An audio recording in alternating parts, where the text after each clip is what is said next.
One of the biggest regrets I hear from buyers is not buying the wrong project, but waiting too long and paying more for the same thing later. So over the weekend, Narra Residences quietly drew more than 3,500 visitors. Now, is this because of hype? This project actually gives buyers two layers of protection. First one, entry price.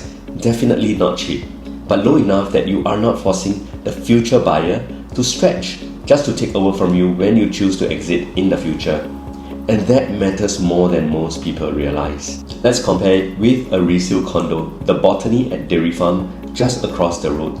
A 2-bedroom there around the same usable living space recently transacted at about 1.35 million.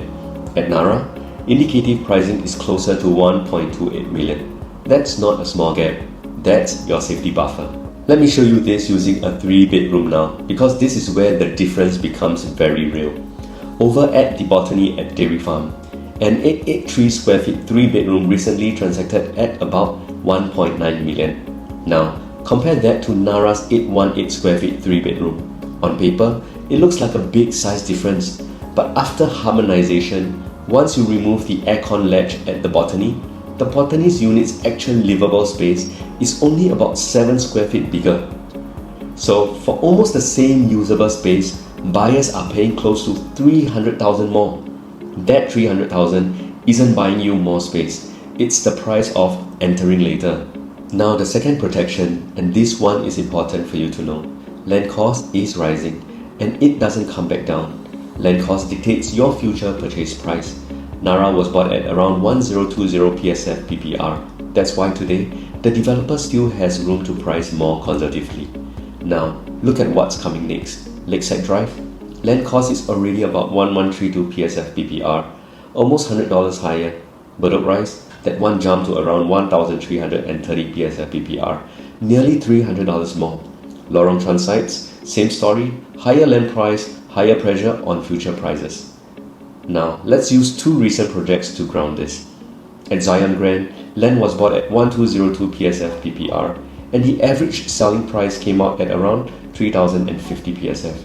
At Penrith, land was 1154 PSF PPR, and the average selling price is about 2800 PSF.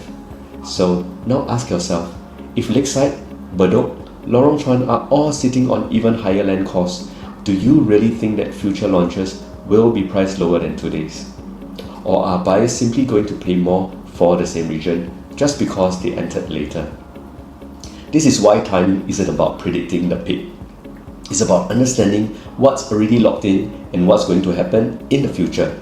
Land cost doesn't negotiate, and it rarely goes backwards. So the real question isn't will prices go up tomorrow, it's whether you like this area and you're buying for living or long-term holding.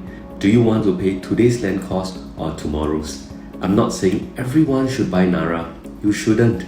But if this is an area you can see yourself living in, then this price point today offers something buyers don't get very often anymore: a safe entry price. Well, if you are interested to take a look at Narra Residences, there is still time before the preview ends on 27th January. Get in touch with me and I'll be happy to show you around. See you!